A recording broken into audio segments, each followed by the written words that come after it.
శ్రీశైలం జలాశయానికి సందర్శకుల తాకిడి ఎక్కువైంది. దీంతో డ్యాం రెండు వైపులా భారీగా ట్రాఫిక్ జామ్ ఏర్పడింది. పోలీసులు లేకపోవడంతో ఎక్కడికక్కడ వాహనాలు నిలిచిపోయాయి.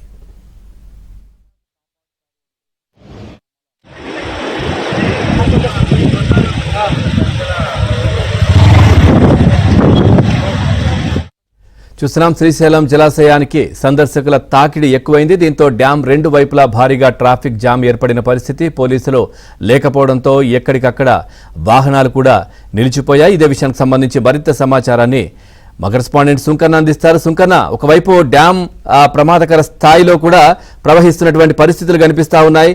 మరోవైపు సందర్శకుల తాకిడి, మరి పోలీసు యంత్రాంగం కూడా అక్కడ లేనట్టుగా తెలుస్తోంది. మరి ఏంటి సేఫ్టీ అప్డేట్స్ ఏంటి దీనికి సంబంధించి? పవన్, ఎగువ ప్రాంతాల నుంచి భారీ వరదలు వస్తుండటంతో శ్రీశైలం ప్రాజెక్టుకు 10 గేట్లు ఎత్తి 10 అడుగుల మేరకు దిగువన నాగార్జున సాగర్ కూడా నీళ్లు విడుదల చేసినటువంటి పరిస్థితి.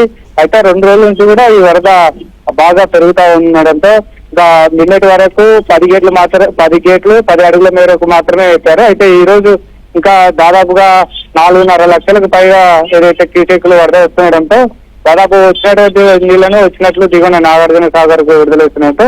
అయితే ఈ రేడియల్ క్రస్ట్ గేట్ల నుంచి కృష్ణమ్మ పర్వాలను చూసేందుకు కూడా పర్యాటకులు పెద్ద ఎత్తున తరలి వస్తున్నటువంటి పరిస్థితి. నిన్న ఈరోజు శనివారం కావడం, రేపు ఆదివారం కూడా కావడంతో సందర్శకుడు కూడా శ్రీశైలం డ్యామ్ వద్దకు పోటెత్తుకున్నటువంటి పరిస్థితి. వీకెండ్ లో ఇటు తెలంగాణ వైపు ఇట్లా దూరణాల నుంచి కూడా పెద్ద ఎత్తున తరలి వస్తున్నటువంటి పరిస్థితి. అయితే ఇప్పటికే శ్రీశైలం కుడి ఎడమ వైపు ఉన్నటువంటి వ్యూ పాయింట్ల దగ్గర కూడా సందర్శకులు భారీగా తరలి వచ్చినటువంటి పరిస్థితి. వ్యూ పాయింట్లన్నీ కూడా సందర్శకులతో కిటకిటలాడుతోంది. మరోవైపు ట్రాఫిక్ జామ్ కూడా బాగా కిలోమీటర్ల మేరకు నిలిచిపోవడంతో వాహనదారులు కూడా ఎక్కడికెక్కడే వాహనాల్లోనే ఉండి తీవ్ర ఇబ్బందులు పడుతున్నటువంటి పరిస్థితి. వాహనాలు ముందుకు కదలేనటువంటి పరిస్థితులు ఉన్నాయి. అయితే వీకెండ్ దృష్టిలో పెట్టుకొని పోలీసులు ట్రాఫిక్ కలగకుండా ఇబ్బందులు తలెత్తకుండా చూడాల్సినటువంటి. అయితే ఆ దిశగా